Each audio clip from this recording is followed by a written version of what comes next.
Welcome to Wonder Fungi. It is time to build the machine. Today, we are talking about what is, without a doubt, the single most important transition in any mushroom grow, moving your perfectly colonized grain spawn into a bulk substrate. You know, if you get this right, you are on the fast track to a massive harvest. But if you get it wrong, well, all that hard work can just go right down the drain. So let's make sure we do this right. So here's the game plan. We're gonna break this whole thing down into 5 simple stages. First, we'll talk about why this moment is so critical. Then, we'll dig into the role of your substrate, we'll absolutely master the art of hydration, learn how to mix for maximum speed, and finally, create a protective shield for your grow. All right, let's talk about the stakes here, because they are high. This is not just another step in the process. This is the step. Everything you've done so far has led to this exact moment, where your mycelium, that beautiful white root-like network, either gets the perfect home it needs to fruit, or it meets its greatest enemy, contamination. Just look at that. That grain is beautiful, it's fully colonized. You are so close to the finish line. You can almost feel it, right? But here's the thing, if you mess up the water ratio today, right now, your mushrooms will probably never fruit. This is that one spot where a tiny little mistake can have huge consequences. And look, you don't just have to take my word for it. The folks over at Zombie Mushrooms put it perfectly. Mistakes in preparing your substrate are one of the main reasons for failed grows, especially if you're just starting out. So let's make absolutely sure we get this foundation right. So, what even is this bulk substrate, and why do we need it? I mean, why not just fruit directly from the grain? Well, the answer comes down to understanding that they have 2 totally different jobs to do. Just look at the difference here. Think of your grain spawn as like a super concentrated power lunch for your mycelium. It's packed with nutrients, but that also makes it a huge risk for contamination.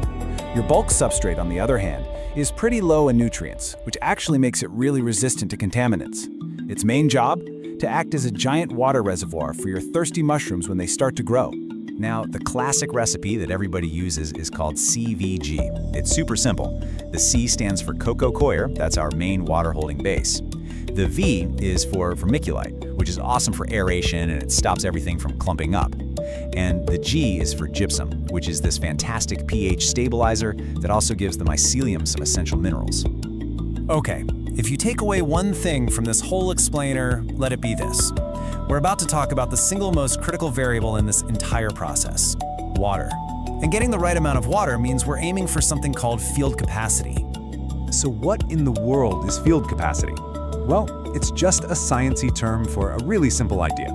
It's that perfect point where your substrate is holding the absolute maximum amount of water it possibly can right before it gets waterlogged. You know, think of a sponge that's perfectly damp all the way through, but it's not dripping. That's our target.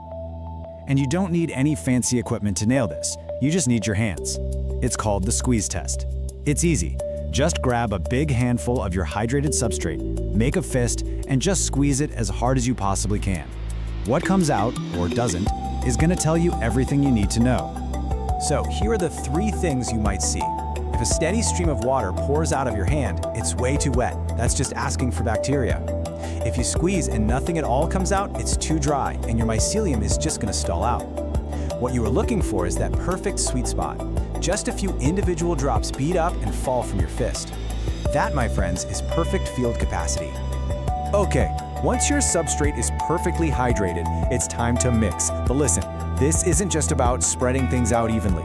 When you mix, you are starting a race between your mycelium and any potential contaminants. And it's a race your mycelium absolutely has to win. Now, a really great starting point, especially for beginners, is a 1-to-2 ratio. That means 1 part of your grain spawn to 2 parts of your bulk substrate. And we're talking by volume here. This gives your mycelium plenty of starting points to get a really fast, aggressive colonization going. This is super important. You have to break up your colonized grain spawn into individual kernels. Get rid of every single clump. Then, mix it into your substrate until it is absolutely 100% uniform. Any big uncolonized patches are just weak spots. They're like an open invitation for contamination. Remember, speed is your best shield. A fast, even colonization leaves 0 room for any invaders to get a foothold. All right, we're almost there. Your tub is mixed, it's perfectly hydrated, it's ready to go. there's just one last crucial thing to do. We need to add a final shield to protect all of your hard work. And we do that with something called a pseudo-casing layer. All this is a thin, maybe quarter-inch layer of your plain hydrated substrate, no grain in this part, that you just spread evenly right over the top.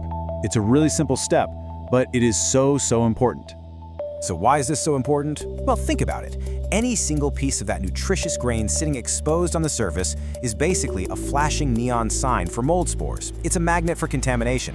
This top layer acts like a protective blanket, hiding all that food from airborne enemies while your mycelium safely colonizes the whole tub from underneath. And this is the main bad guy you're protecting your tub from, Trichoderma, the dreaded green mold. It is an aggressive, predatory fungus. It usually starts out as this bright, fluffy white patch, and a lot of people mistake it for healthy mycelium. But it very quickly turns that horrible, sickening green as it releases millions of spores. Trust me, it can destroy your entire harvest in just a couple of days. So there you have it. Your substrate is hydrated, it's mixed, it's shielded. You have successfully built the machine. The mycelial network is now ready to take over the entire tub, setting you up for that final, magical stage. So the question is, how do you tell it that it's finally time to fruit? We'll cover that next time. Keep your surface conditions dialed. Please like and subscribe to Wonder Fungi.